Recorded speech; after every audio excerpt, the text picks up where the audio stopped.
శుభోదయం పిల్లలు. ఈరోజు మనం చెప్పుకునే పాఠ్యాంశం ఏంటంటే శతకసుధ.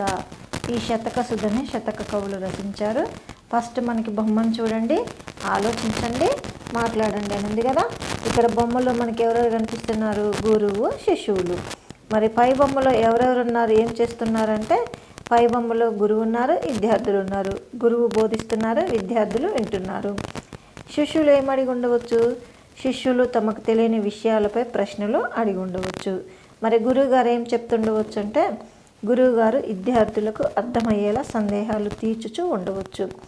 మరి మీకు తెలిసిన కొన్ని నీతి వాక్యాలు చెప్పండి అంటే కలసి ఉంటే కలదు సుఖం, నిజాన్ని మాట్లాడండి, ధర్మాన్ని ఆచరించండి, తల్లిదండ్రులకు మించిన దేవతలు లేరు అని చెప్పారు.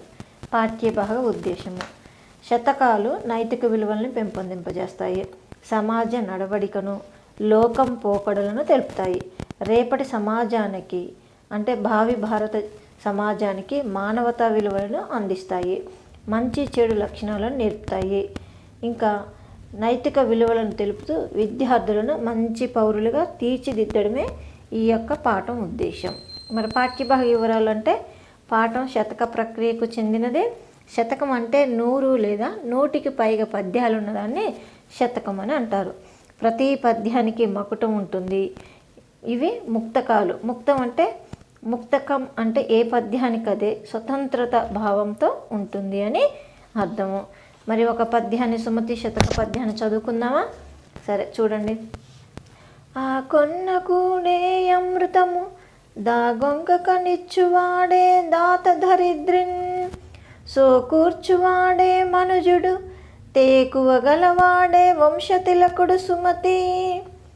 ఆ కొన్న కూడే అమృతము దాగొంక నిచ్చువాడే దాత దరిద్రిన్, సో కూర్చువాడే మనుజుడు తేకువ గలవాడే వంశతిలకుడు సుమతి అని సుమతి శతకాన్ని రచించింది ఎవరంటే బద్దెన్న చెప్పారు.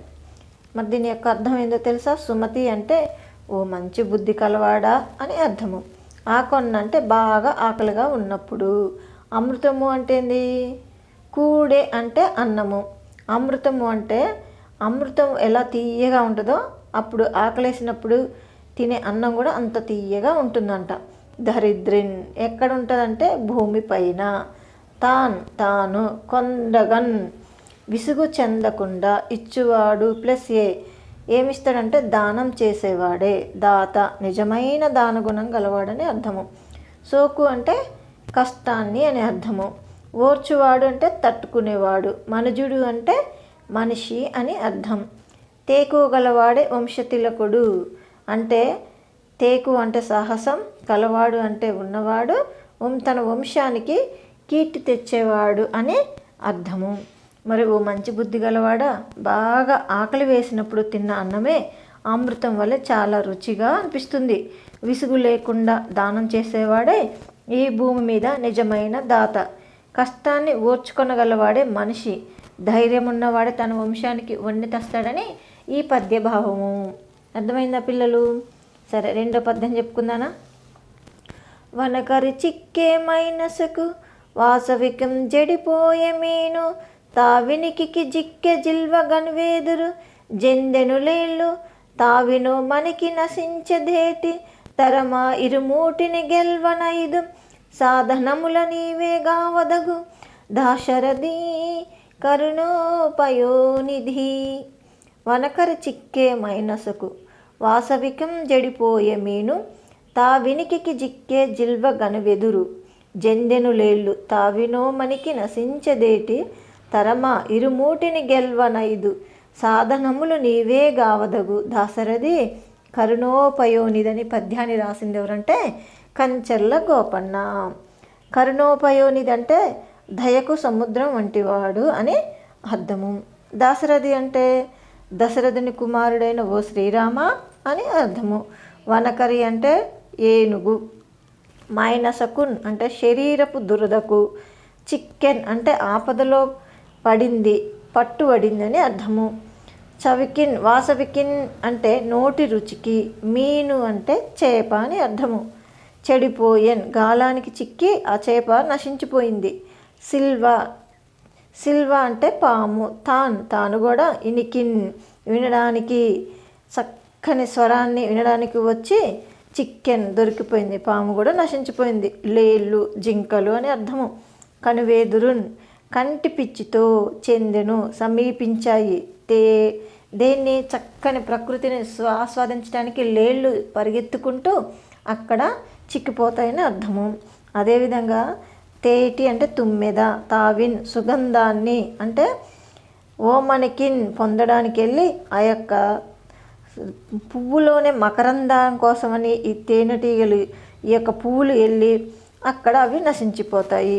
ఈ విధంగా మనకి 5 సాధనములు, 5 అవయవాలు, పంచేంద్రియాల మీద ఇవి పనిచేస్తాయి. నువ్వు మాత్రమే రక్షించగలవు. ఎవరు? దశరథ కుమారుడైన శ్రీరాముడు నువ్వు మాత్రమే మమ్మల్ని రక్షిస్తావని అర్థము. మొత్తం మీద పద్యం యొక్క తాత్పర్యం ఏంటంటే, కరుణా సముద్రుడైన ఓ దశరథ పుత్రుడా, శ్రీరామ తన మేని దురదను పోగొట్టుకోవడానికి ఏనుగు, నోటికి రుచి ఆశింప చేప, రాగానికి లొంగి పాము, దృష్టి బ్రహ్మకులోనే జింక, పూల వాసనకు మైమర్సి తుమ్మెదులు బందీలవుతున్నాయి. ఇట్లా ఒక్కొక్క ప్రాణి ఒక్కొక్క ఇంద్రియ చపలత్వం వల్ల నశిస్తున్నాయి. ఈ పంచేంద్రియాల శాపల్యం గల నేను అరిషడ్వర్గాల నుండి ఎలా బయటపడగలను? అని ఈ పద్య భావము. అరిషడ్వర్గాలంటే కామ, క్రోధ, లోభ, మోహ, మద, మత్సర్యాలని అర్థము. అర్థమైందా పిల్లలు? నెక్స్ట్ ఇంకొక పద్యం చెప్పుకుందానా? లోకమందెవడైన లోభిమానవడున్న భిక్షమర్దికి చేత బెట్టలేడు, తాను బెట్టకయున్న తగవు పుట్టది గాని ఎరులు పెట్టక చూసి ఓర్వలేడు. దాత దగ్గర చేరి తన ముల్లెపోయినట్లు జీవతో జాడీలు చెప్పుచుండు, ఫలము యజ్ఞంబైన బలు సంతసమునందు మేలు కలిగి జాల మిడుకుచుండు. శ్రీరమనాథ ఇటువంటి క్రూరునకును భిక్షల శత్రువని పేరు పెట్టవచ్చు. భూషణ వికాస శ్రీ ధర్మపుర నివాస, దుష్ట సంహార నరసింహ దురిత దూర. లోకమందెవడైనా లోభి మానవుడున్న భిక్షమర్దికి చేత బెట్టలేడు, తాను పెట్టకయున్న తగవు పుట్టదు గాని ఎరులు పెట్టక చూసి ఓర్వలేడు. దాత దగ్గర చేరి తన ముల్లెపోయినట్లు జిహ్వతో జాడీలు చెప్పుచుండు, ఫలము యజ్ఞంబైన బలు సంతసమునందు మేలు కలిగిన జాల మిడకుచుండు. శ్రీరమనాథ ఇటువంటి క్రూరునకును భిక్షకుల శత్రువని పేరు పెట్టవచ్చు. భూషణ వికాస శ్రీ ధర్మపుర నివాస, దుష్ట సంహార నరసింహ దురిత దూర అని ఈ పద్యాన్ని చెప్పింది కాక్తుసం శేషప్ప కవి. భూషణం అంటే ఆభరణముల చేత, వికాస అంటే ప్రకాశించేవాడా.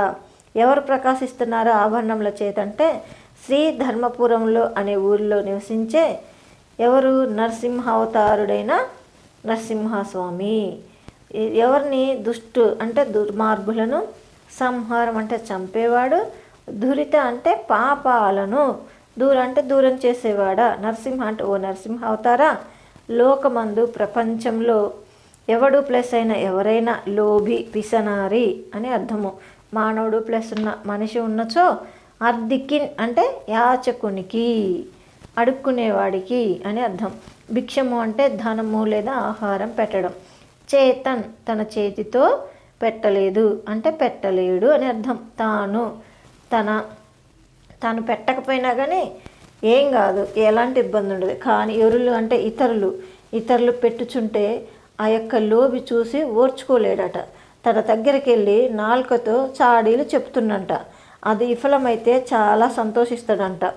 మొత్తానికి ఈ యొక్క తాత్పర్యం ఏంటంటే, ఆభరణాలచే ప్రకాశించేవాడా, శ్రీ ధర్మపురంలో నివసించేవాడా, దుష్టులను సంహరించేవాడా, పాపాలను దూరం చేసేవాడా ఓ నరసింహ, పిచనారి యాచకులకు తన చేతితో భిక్షం పెట్టకపోతే ఏ గొడవ లేదు. కానీ ఇతరులు పెట్టినప్పుడు చూసి తాను ఓర్వలేడు. దానం చేసే దాద దగ్గరకు పోయి తన సొమ్మిదో పోయినట్లుగా నోటి దురుసుతో చాడీలు చెప్తాడు. మరి లోబి ఎవరు చెప్తారంటే లోబి. తాను అనుకున్నట్టు దానం చేయడం ఆయన పెట్టకపోతే లేదా విఫలమైతే చాలా సంతోషిస్తాడట. ఇతరులకు మేలు కలిగితే మాత్రం ఆ లోబి చాలా బాధపడతాడు అని ఈ యొక్క పద్యభావము. అర్థమైందా పిల్లలు?